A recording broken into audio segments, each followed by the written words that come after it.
Hello, everybody, and welcome to today's Illuminate session, where we're being joined by Leah Strocen, who's here to talk to us today about her new book around grounding and protection. Um, Leah is a writer and intuitive who guides others back home to themselves through grounded self-connection and spiritual curiosity. After walking away from her business to reclaim her voice and joy, Leah now shares her journey with raw honesty and soul. Her first book, You Are Your Own Safe Place, helps sensitive souls to ground, protect, and reclaim their energy. So, welcome, Leah, and thank you so much for joining us here today. Thank you very much. It's such a pleasure to be here. Yeah. So, as I'm reading your bio and I hear you walked away from your business to reclaim your voice and reclaim your joy, can you tell us what did that look like for you? A whole lot of mess. Yeah.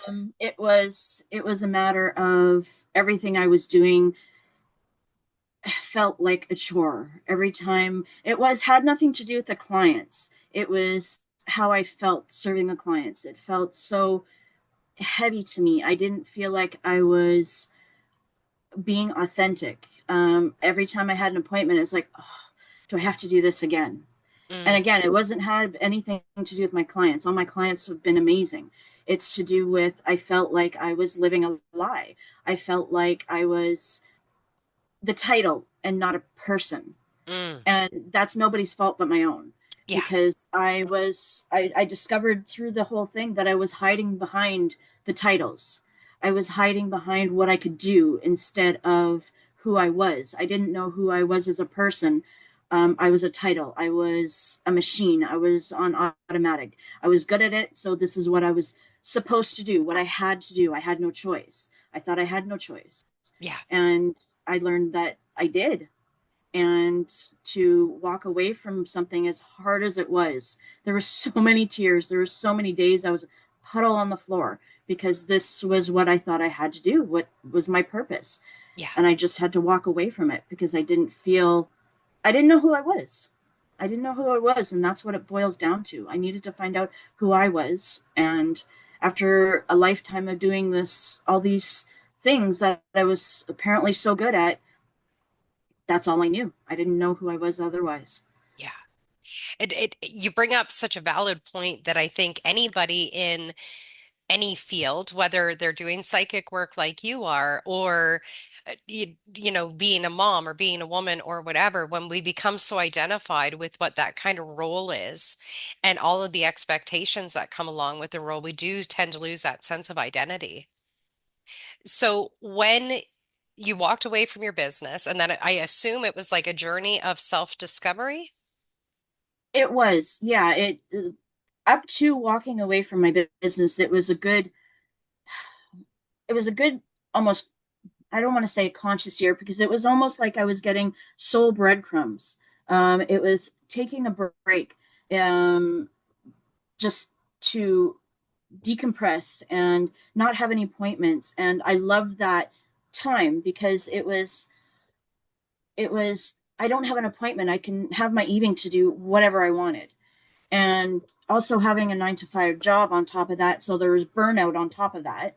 Yeah. And it was taking a break. And then I thought, when I think back about to walking away from it, it was a matter of I was wanting to do it long before I actually did it, like years and years, decades, because I would always say, when I'd have a conversation or I would be in a meltdown, and I would say to spirit, you know what, if you take my husband away, I'm just going to quit. I'm not going to do it anymore. And it was like I was trying to look for a reason to walk away Mm, because it just wasn't what I wanted to do, but I felt like I had no choice. yeah. So I was trying to find excuses to give me permission Mm, to do it. yeah. And eventually it's like, no, I just have to do it. I don't know what the outfall is going to be. I don't know what the outcome is going to be, but I have to do it because I can't keep going on like this. It's too much. My mental health was taking an absolute dive. Yeah. Yeah. And so what was the fallout from walking away from it all? Was there a fallout? A whole lot of tears and a whole lot of gratitude from my clients. It was, I didn't realize how much of an impact I was having on people until I Mm. said I'm not doing it anymore. And the messages that I got, and I cried through every single one of them. And it was just, I realized, wow, I guess I was making an impact and had absolutely no idea. I guess I Yeah. was good at what I was doing, even though I didn't want to do it. Yeah. And it made me, at times, it made me question, am I really doing the right thing? Mm. But when I thought about going back to that, that heavy feeling going, no, no, I don't want to go back to it. Yeah. Um, it that clarified, no, okay, if I'm feeling that heavy in my body, then I can't go back. Absolutely. Not at that point anyways. Yeah. Because now you're stepping back into it. I am stepping back into it. Yeah, it's been when I walked away from it, it was such a freeing feeling. It gave me the space in every part of my life, my mind, my body, my spirituality, my mental health. It all lightened because I felt like I didn't have to perform anymore. Yeah. I felt like I always had to be on, and now that I wasn't doing it, I didn't have to be on anymore, Mm. and then I could figure out who I was, Yeah. outside of doing that. Yeah. Beautiful. And so, in your own way, you actually became your own safe space. I I'm still learning to do that, but Yeah. yeah, I didn't realize that was a an option at the time. Yeah. Yeah. Yeah. And so I'm just going to segue that right into your book, where literally you're talking about creating that safe space for yourself. So was it the walking away from your business that led to the inspiration for the book, or was the inspiration for the book something that was already there? No, the inspiration came up really out of nowhere because Okay. I would often have clients. I think almost every session that I began with clients before I quit was, we have to do a grounding and a protection Mm. because their energy was scattered all over the place. And everybody, so many people don't realize that they're ungrounded and unprotected, that they're wondering, why am I going through all these things and I can't seem to stop it? And it was a matter of every single reading coaching that I did, it was, I had to say, okay, this is where I'm feeling you're at, and this is what we need to do. And as soon as I did, it's almost like this, and me and them could relax and I could tune in better to what was going on, whatever their thing was. And it was, well, maybe if I'm not doing the readings and the coaching now, maybe I can put it out somehow in mass to help people in the way that I was helping them when I was doing my sessions. Yeah. And that's kind of the way it came up.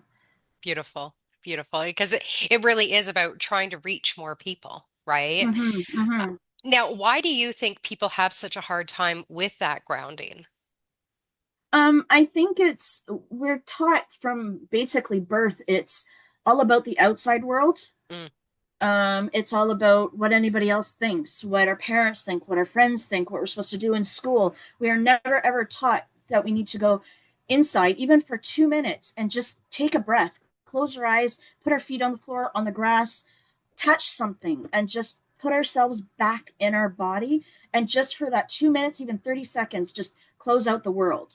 Yeah. If we're able to do that, then sometimes, okay, a lot of time for many people, including myself, it gets scary being in your body because when you're not in your body, it feels foreign Mm. and it feels like it's not a comfort zone. So, and if you've gone through any trauma, it feels like a not a safe place to be at the Yeah. same time. Yeah. So I think that's why we're kind of all over the place so much of the time. Yeah. And so for people who are watching who might not understand what it means to be kind of grounded or in their body, what would you say the differences are when you had clients coming in that were completely ungrounded? What were the things that you could see about them that you could say, yeah, you're not grounded right now, or you're not in your body right now, to help the viewers at home understand if they're in their body or not? A lot of times there'd be so many things. A lot of times their thoughts would be moving in so many different places, in 15 different subjects at once. When they'd speak, their their speech and their conversation would be sped up, and they'd be jumping and jumping and jumping. I could feel it in their energy they'd be just scattered, and it's almost like they're doing this with Mm, their energy. And yeah, then when I just got them to close their eyes, put their feet on the floor, and just take a breath, and that's it, everything just sort of went whoo and just calmed right down. yeah, um, and it was that was the basis of it. And then it was almost like a lot of people too, if they're not grounded, they have all this drama and all this stuff coming to them, especially with boundaries and lack of boundaries and that sort of thing. And just being in your body and being grounded and being and having protection is a boundary in itself. So yeah. being able to draw that boundary for yourself, that alone creates such a difference and such a Yeah. huge change. Yeah, I find a lot of people struggle with the idea of boundaries, especially women who have been Yeah. taught to like please everybody else and make sure everyone else is taken care of. So, what suggestions do you have for people around boundaries and being able to uphold those boundaries even when other people aren't liking them? Um, I think it's a matter of knowing your worth more than anything, even a little bit. So many people, I don't know of anybody that doesn't have even a little bit of self-worth issues. Yeah, And being able to just sit for literally 30 seconds. You don't have to sit in lotus position and contort your body. Just putting your feet on the floor and taking a deep breath yeah, and closing your eyes. Feeling your body, just noticing your body, just doing this. Don't need to judge it. You don't need to fix it. You just need to notice it. mm, Just doing this, you'll notice like 5 minutes have passed. When you just scan your body, go from your head to your feet, you'll notice a huge difference. And you don't need to do anything other than that. yeah. And I love how permissive that is, that it's like allow yourself to show up as you are. Don't Yeah. fix it, don't change it, don't judge it, just be with who you are. Yeah. And I think if we take we want to escape so much too. We're Mm, scrolling, we're on social media, we're doing whatever, we're everywhere else. And I think if we give ourselves that 30 seconds of permission just to come back into our body, so many people will notice such a huge difference in their life. Just yeah. taking literally 30 seconds a day, they're going to notice a huge difference. Yeah, beautiful, beautiful. Um, and then let's talk about protection because I know your book is about grounding and protection. So, what does protection look like for you, and how do you guide your clients through protection? Um, Most of my clients that come to me, I would say the 95% of them that come to me have some sort of empathic ability. So they're Mm, picking up on emotions of other people. They're not able to go into busy places or anything like this. So they're feeling scattered, they're feeling overwhelmed, they're feeling emotional and don't know why. And just putting there's so many different types of protection, as you know, that you can put around yourself. There's a white light, there is mirrors that are facing outwards. That's a big one if you're in a really heavy negative situation. I don't use that very often because it can be very powerful. But the white light, the one that I use the most, is a vortex. So I picture a vortex around me, and actually two. One goes clockwise. The inside one goes clockwise, and the outside one goes counterclockwise. So it's like it's almost bouncing off anything that is negative, and if anything comes through, then it's love and positivity. And that if I allow it still past the last vortex, then it can come into my energy a little bit more. But also remembering that whatever's going on around you, as far as attracting or bringing of energies coming into your energy field, you always have permission mm, to say yes or no. I accept this or I don't accept this. And I think because we're taught, again, through so many different avenues, that we have to be a victim, or that we are a victim, mm. or we don't have a say, or we're not allowed to speak up for ourselves, or we don't have permission to feel good in our body and feel safe. And that alone can create a huge protection for yourself, and a very strong protection. It's just saying, you know what? No, I don't accept this. Yeah, And that alone is a protection. yeah. It's so powerful and so simple. Absolutely. And people think that it has to be some sort of complicated where you have to sit for 3 hours a day with heavy, deep breathing. And, yeah, no, it doesn't. It doesn't have to be like that. And I think a lot of society and the new age aspect of things sort of had made it look like it has to be that way. Mm, And it doesn't. And I think it's coming out more and more that it's really all in your intention. yeah, If you're putting the intention, you know what, I don't accept this, I'm protected, so on and so forth, everything is energy. It's going to work. Whether yeah, you're doing a visualization, an affirmation, whatever. If you're putting your wholehearted intention into it, it's going to work. yeah, yeah. And I always find it interesting in the information that comes through in the New Age kind of community, because what I've been noticing is a lot of it is very disempowering. Like, you need Yeah, a coach to be able to help you do this, or yeah, you need this to be able to do this, or you need this training to become this, or whatever it might be. But what I love about what you're sharing here is these are all very simple tools that anybody can do at any point in time. They could be in the middle of, a crowd of 1,000 people and go, yeah, I don't accept this. yeah. Or just taking a breath.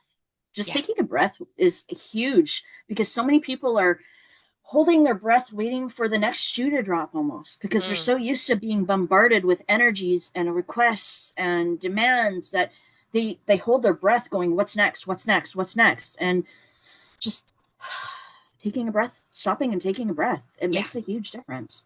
absolutely. Absolutely. And what would you say?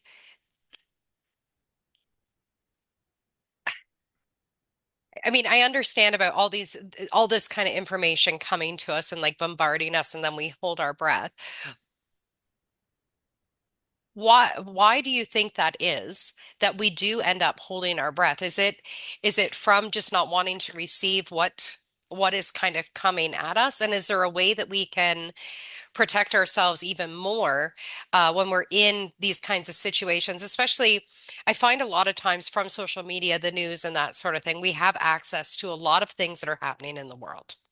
Right. And so we Yeah, can for kind sure. of be bombarded by the negativity or the bad things that are happening and then feel very overwhelmed.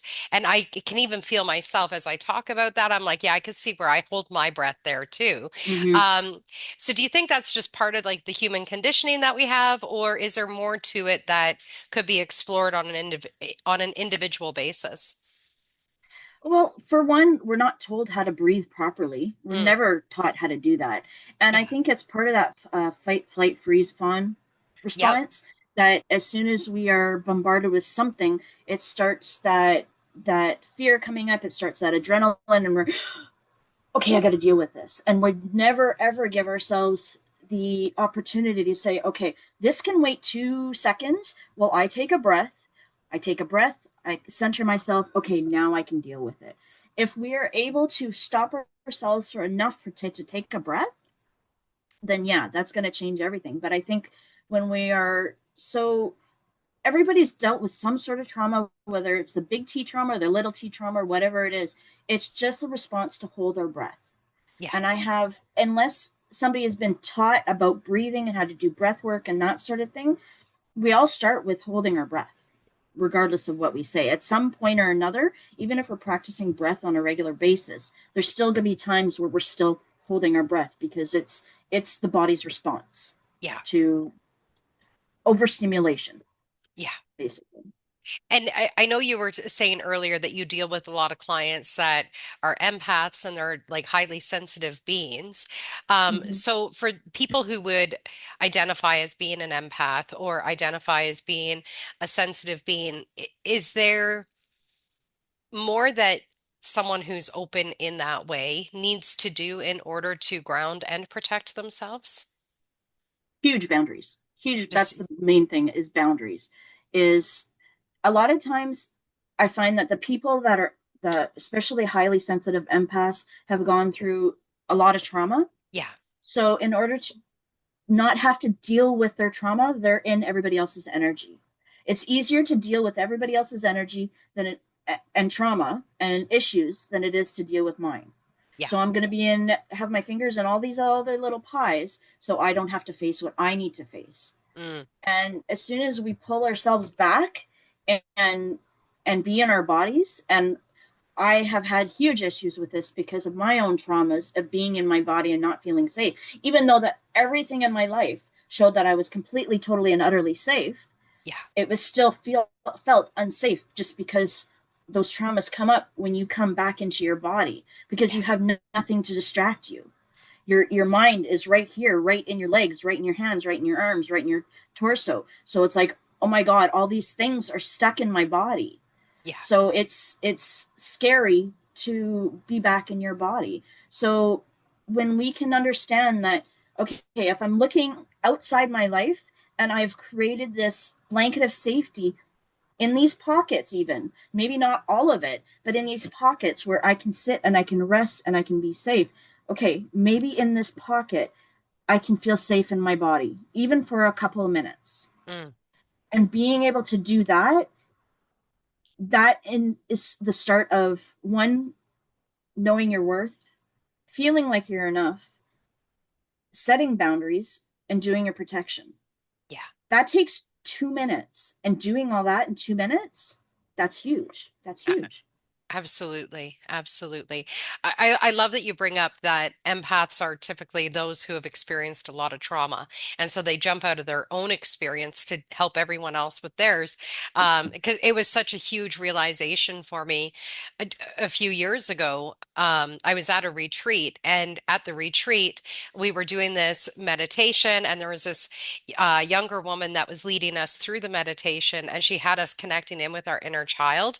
And as we're doing the meditation, everyone around me was sobbing these big, like wailing sobs and whatnot. And I was being very quiet and very like, let a few tears trickle and almost a little bit overwhelmed by the sounds that everyone else was making. And Yeah. then I had a voice in my head that said, the sounds they're making are the ones you're suppressing. When you Mm, express them, like own this as your own. Yes, you're an empath, but own this as though it's your own. And so when I mhm. allowed myself to do that, it was so much release that ended up Yeah. happening. Um, and I could see that in many ways I was trying to protect myself from how I was truly feeling by really focusing on how Yeah. everybody else was feeling, because as you said, it felt safer to do it that way. Exactly. Exactly. Yeah. I think a lot with empaths too, it's hard to find our voice Mm, because with our trauma, we're 99.9% of the time we're silenced yes. and we're not allowed to have a voice, or it's dangerous to have a voice. So to find your voice and say even to yourself, you know what? No, I deserve this 30 seconds. It makes a huge difference. Yeah, because that was part of your kind of journey of self-discovery there too, was about reclaiming your voice. So Yeah. what did that look like for you as you started to find your voice and express your voice? Painful. Yeah. Painful. I'm not going to lie. It was painful for me. I mean, that doesn't have to be the case for everybody, but for me, it was painful. It would literally physically feel painful for me. I could feel my throat closing up when I would go to speak up for myself. Mm, And I would feel my body shake, and I could feel myself sweating buckets. And I'm like, no, I have to do this. I have to do this. And the thing that I was speaking up about at the time was something to do with my 9 to 5 job. The second it was done, I wanted to go to bed. I was exhausted because of the adrenaline, but I felt so good because it was one of the very first times that I was able to speak up for myself. And I was so beautiful. proud of myself because I wasn't able to do it before.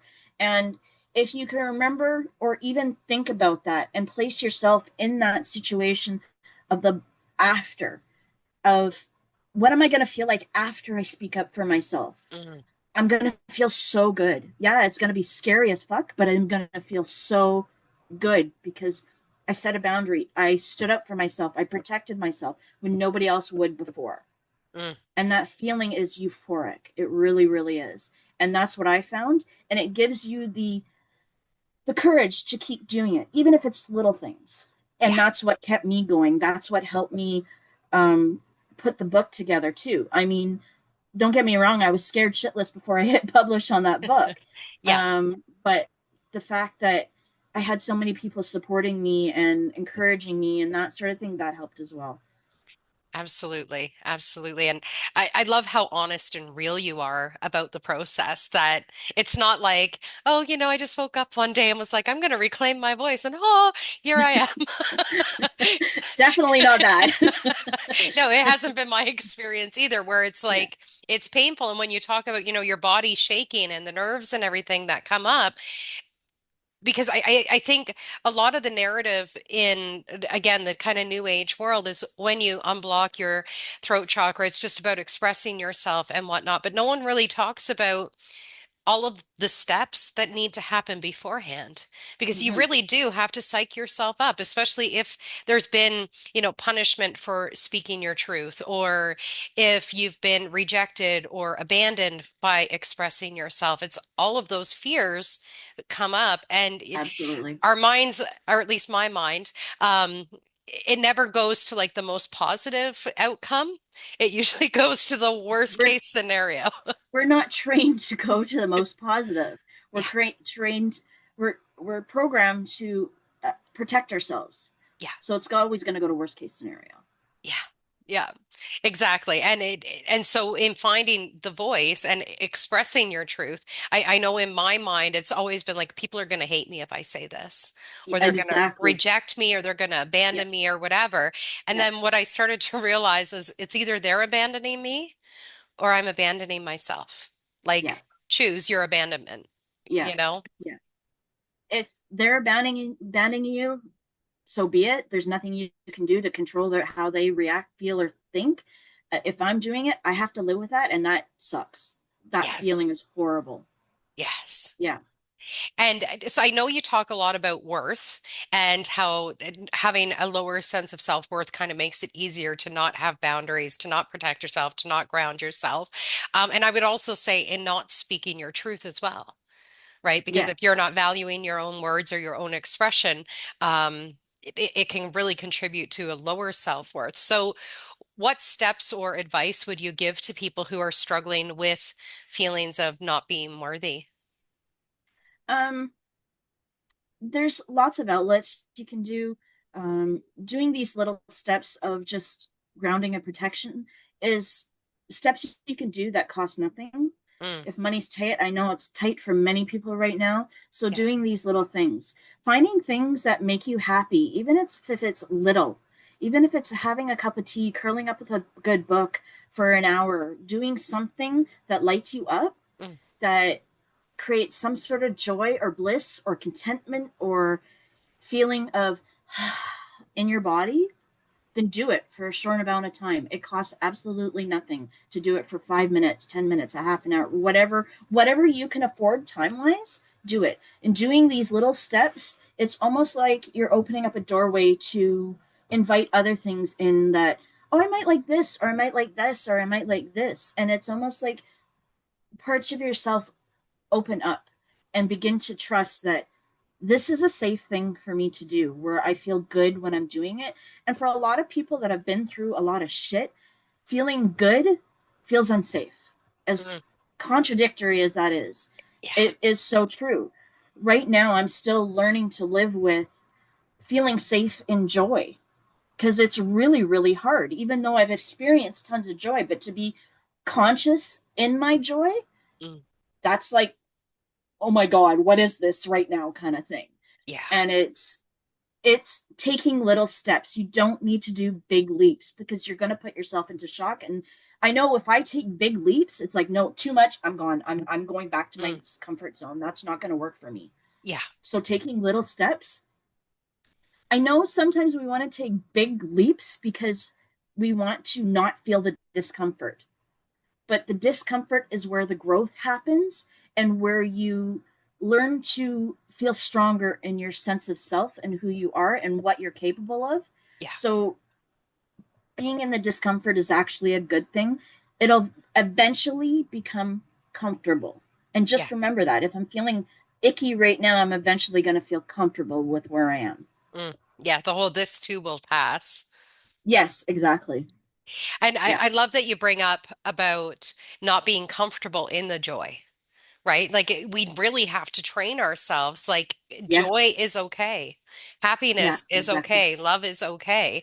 Because I learned from we had our family in different counseling throughout the years and whatnot as we're blending our families and stuff. And we had one child that anytime we would have like a family fun night, whether we're playing games or we're going to the movies or we're going on a trip or whatever, it was like they had to bring all of their chaos every single time and just kind of ruin the whole night, or that's how had Yeah. been viewing it at the time.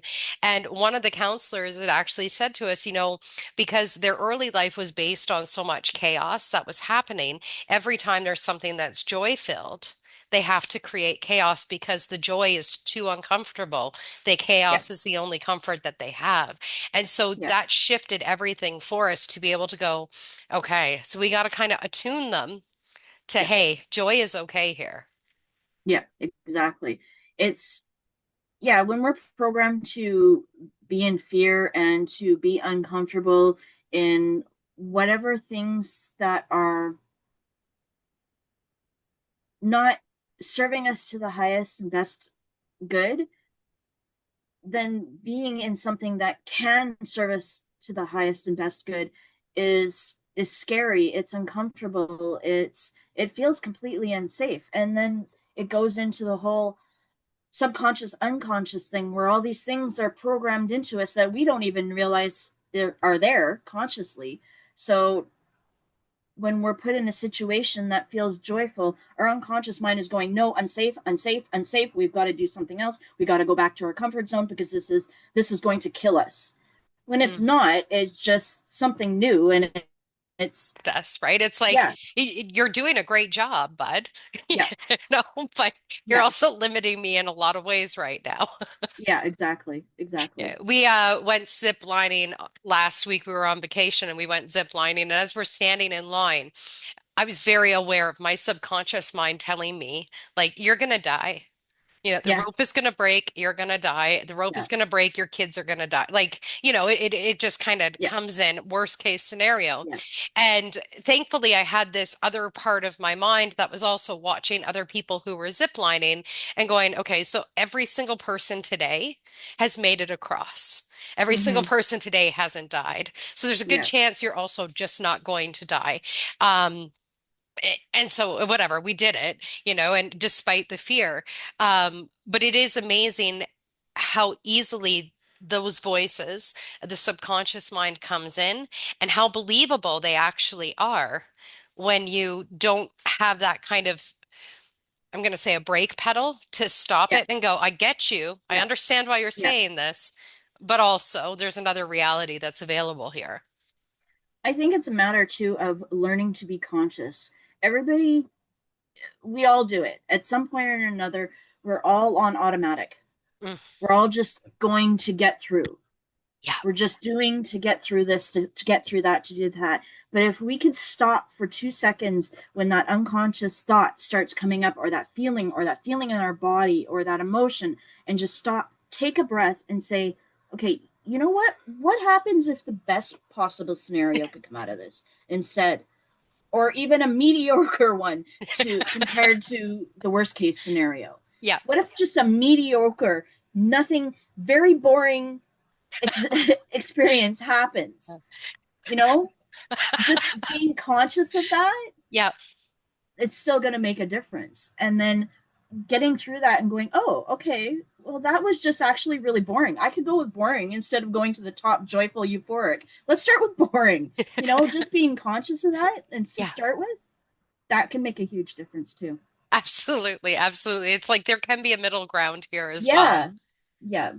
Yeah. We're always taught through everything that it has to be all or nothing, black or white. And it doesn't. We can take these steps, and whether it's protection and grounding, whether it's with um, getting a new job, starting a new experience of any sort, whatever it is, we can take little steps to get there, to prepare ourselves. We don't have to put ourselves in full shock and then pull back on it. Mm, And I think we're taught in so many areas of our life that it has to be black or white. And it's not like that at all. It doesn't have to be like that. yeah. Yeah. And I love everything that you're saying because we have been so taught, and especially in the online community right now, it's like if you're a coach, you need to be making, multiple figures a month in order to be successful and Yeah, whatnot. And it's like, hey, if you're helping three people a month, you're doing great, actually. exactly. You know, Exactly. Yeah. um, so I love that you're willing to accept all of the different stages, right, that we Yeah. can go through. I had to learn that because for me it was always all or nothing. And then Yeah. I would go from nothing to all and then I would go, "Oh my god, this is too much." No. And that would it was like it was self-sabotaging, unconscious self-sabotaging. You're going all and then, "Oh no, this isn't going to work because of whatever. I can't handle this, so I'm just going to stay in my comfort zone." Mm. And if Yeah. you really, really want to grow and heal, you do need to do the steps instead of all or nothing because you're going to put yourself into shock. It's going to be too much and you're going to self sabotage, Yeah. whether you're meaning to or not. Yeah. And I think that's I don't want to call it a scary thing. I think it's a struggle that most Yes. people have is because we do want it all, whatever Yeah. that all might be for Yeah. us. And so even in taking those steps, sometimes it can feel like the all is still so far away. Yeah. And I think with movies and TV shows and everything like that, that's programmed us to think, okay, so this character went from all or nothing. Mm. And even if they show like there's months or years in between, it still looks like they went from nothing to all Yeah. kind of thing. And so, well, if this character can do it, so can I kind of thing. And that's unfortunately not the case. I Yeah. mean, I'm sure there is with some people, but with the majority of people that have been through trauma, that are empathic, that are sensitive, whatever it is, we need to do the steps. We need to Yeah. do the steps because it's just not going to work otherwise. Yeah. And you bring up a really great point that a lot of times nobody talks about the actual journey, right? They talk Mm-hmm. about the start and they talk about the finish line and they don't talk about all of the this that Yeah. happens in between. And I think there's so much value that can actually happen in that in between of the growth that ends up happening, the transformation that ends up happening, even the small bits of expansion that Yeah. happen as you grow in that comfort zone. I think that's where our human gold really lies, is in that experience. The first thing that just came to mind is the phrase, "you need to chew on the meat in the middle." Mm, You need to chew on the meat in the middle to get the nutrients out of it, kind of thing. yeah, You need to, it's the journey that where you live through those experiences where you grow so much, where those, whether they're aha moments or for fuck's sakes moments, you learn the most in the middle, more than you do if you go all or nothing. And if you're going all or nothing, you're not going to be, the journey in the middle is preparing you for the final outcome, whatever the goal or whatever it is you want to manifest. yeah, The journey in the middle has to prepare you for that because if you want to go from being homeless to living a multimillionaire, you're going to get that money and you're not going to be able to know how to handle it yeah, because it's going to create so much joy, so much freedom for you. You're not used to that. yeah, So you need to do the in between and you're going to spend all your money and you're going to end up homeless again. yeah, yeah. So you need the in between. Absolutely. And they've actually done studies on this about people who win the lottery. And, they win the lottery, they're millionaires. And within a Yeah. year or two, they're bankrupt again. And Yeah. because they haven't done kind of like that abundance work to be able Yeah. to go, I'm worthy of this much money. Yeah. It's safe for me to hold on to this much money. Yeah. They need to do the healing in between. Yeah. Because if you go from all or nothing and if you're living at the bottom and you feel I'm not worthy of anything and then you get $10 million, you're still feeling like you're not worthy of anything, so you're going to spend it all and waste it all because you don't feel like you deserve the $10 million. Yeah. Yeah. So you seem like you're very self-aware of where your own experiences have kind of shaped and molded you and kind of brought you to this point of the burnout, of walking away from everything, of rediscovering yourself. What tips would you give to someone who doesn't have that kind of conscious knowing that you have? um, take the 5 minutes to breathe. Okay. Take the 5 minutes for yourself. I had to stop. I had I had to stop the business. I had to stop everything in order to come back to myself, Yeah. to be back in my body, just to feel my body, feel where I'm feeling my emotions, get in touch with those things as uncomfortable as they were. Yeah. I had to come back to myself in order to do any growth. I had to quit the outside world for a little bit. The best, I know for some people that's not completely possible Yeah. because they've got a whole load of responsibilities, but even starting with 5 minutes, you can take 5 minutes to sit and take a breath. Yeah. Everybody has 5 minutes somewhere just to breathe. Yeah. That's it. You're just breathing. You can put down your phone, you can put away the computer, whatever. Just breathe. Yeah. Taking those 5 minutes for yourself, I had to do that. I had to start small like that. And I would go back onto the social media and scrolling and doing whatever, wherever I could to distract myself. But I also took those few minutes. And I think just taking those few minutes to say, okay, I want to make a change and I'm going to start small because I am absolutely miserable where I am right now. Mm. And I need to do something. So nothing's going to change if I don't change anything. Yeah. And that's where it starts. Okay. And so you just started with 5 minutes a day. Yeah. Awesome. Awesome. Yeah. Because to me, I guess it goes back to that all or nothing, right? Where it's like, Yeah. okay, so now I need to go find a mountain to sit in for Yeah. 24 hours a day, five Yeah, months of the exactly. year, or whatever it might be, in order to really regain this identification with myself and to really unpack everything that's coming up. Um, and so starting with 5 minutes a day, did that start to expand over that year? Or, Yeah, it did. It started to feel I started to get comfortable with the feeling of feeling good in that 5 minutes. okay. Because I was so used to being heavy and uncomfortable and compressed in everybody else's and everything's energy that just taking that 5 minutes a day to go, oh, this actually feels good. Okay, this feels uncomfortable, but it feels good. Yeah. So just taking that and being aware of that uncomfortable and not judging it, saying, okay, yeah, I'm uncomfortable, and that's okay. Mm, It's okay to be uncomfortable. It's not going to last forever. It's just I'm going to take this 3 minutes, 5 minutes, 10 minutes, whatever it is, to feel good in this uncomfortability. yeah. And then going from there. And the more that you start to feel good and comfortable with that, you'll want to expand it a little more. And you'll notice that you'll start putting down the phone a little bit more to pick up a book. Or if you're into art, you pick up something and draw or paint or something, anything that gives you a few minutes to just do you Mm, yeah. without everything else. Yeah. Um, I was just actually read a quote the other day that the man said that he kind of holds himself to a standard before he can uh, take in anybody else's creation. He has to create something for himself first.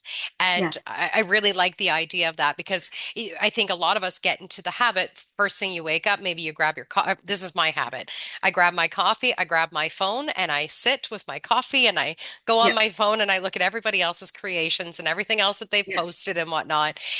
And it's not really giving myself that opportunity to connect with who am I when I first wake up in the morning. Yeah, it also goes back to if you're giving out all your energy everywhere, you have nothing to yourself, and Mm, you wonder why you're burnt out and exhausted and feeling horrible because you have nothing left to give. yeah. You're you're full of holes now because your energy is completely depleted. Yeah. So giving yourself 5 minutes, then you have more energy to give somewhere else. Yeah.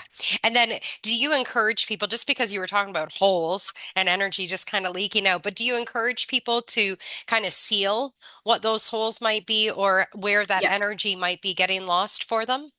absolutely. When we get into a session, it's usually starts with a few minutes of conversation of what's happening, what they're going through, and that sort of thing, and then helping them with leading questions on where they think maybe they need to pull back a little bit, where they Mm, can pull back, where they're self sabotaging, that sort of thing. I mean, every conversation is completely different, yeah. but yeah, trying to get them to be aware of where they can be more whole, more themselves, more in their own energy, Yeah. and then helping them to be more in tuned with their own intuition Yeah. too, with their own gut instincts, listening to their body. We hold so much in our body, as you well know, Yeah. that listening to our body, just listening to our body, going, okay, I have an ache and a pain or a tightness here. Let's sit and breathe and just concentrate on this. And even if you don't know what it's about or it doesn't come up what it's about, just being aware and breathing while you're aware of it, that, yeah, that can release it sometimes. Yeah. And it's so amazing because it's so opposite from what I was taught growing up, in that it's like if you have this ache, you have to get rid of it, right? Yeah. So Yeah. maybe you're taking some painkillers, maybe you're walking Yeah. it off, maybe you're just forget about it, let it go, Hmm. whatever it might be. And so to be with it and to allow yourself to accept it, and not as right or wrong, to just go, yep, this is where it is right now, Yeah. is such a gift. And you'll probably notice a lot of the times too that whatever that ache and pain is a stored emotion that we buried, Yeah. whatever it is. And if we just sit and breathe, there may be times where I know for myself, when I've just sat and concentrated on an ache or a pain, there's been emotion. I don't know what the emotion is, but all I know is I want to cry. So I'm going to cry. Yeah. Yeah. And then afterwards, after a little while, what was it? Yesterday, for an example, I woke up to a dream. And when I was sleeping, when I would wake up periodically, I'd feel an ache in my shoulder, in my left shoulder. And I didn't know what it was because usually it's my right shoulder that hurts. So through a process of being aware of what's going on, I've been dealing with a lot of safety for myself lately. And then, long story short, releasing safety or releasing feelings of unsafety through a generational pattern. And then once I fully release that and let the tears come and let the anger come, let the rage come, a couple of hours later, my shoulder was completely fine. Mm, beautiful. Beautiful. And I think what you're saying there is, again, it comes down to giving yourself permission to just be where Yeah, you're at yeah, and inviting that anger to come through you, yeah, inviting that rage to come through you and the tears to come through you. Most of us have been taught to stay positive, stay happy, stay in joy, and all of yeah, this without realizing that without expressing these yeah, lower density kind of emotions, we yeah, can't actually reach these higher yeah. emotions.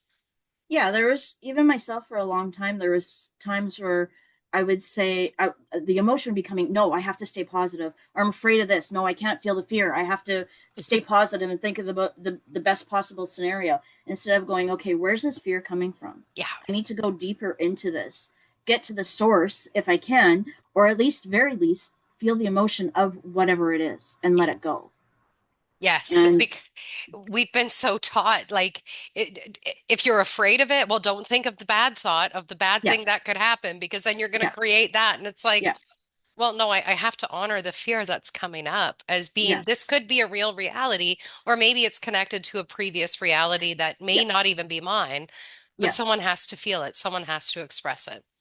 And we're always taught too that our emotions, if we show emotions other than maybe anger, we're weak, which Mm, is a bunch of bullshit. It's yeah, complete and total bullshit. It takes so much strength to get in touch with your emotions yeah, and to let yourself just cry. yeah. And people are just don't want to go there because it's uncomfortable. And we have been programmed that you cry, I'll give you something to cry about, type of thing. Yeah, yeah. I heard that numerous times growing up, and I'm sure many did. Yeah, as soon as you say it, it's like Yeah. flashback in the mind. Yeah, yeah, Yeah. exactly. And not a very helpful phrase whatsoever. No. Yeah. So, can you share with us, where can we buy your book?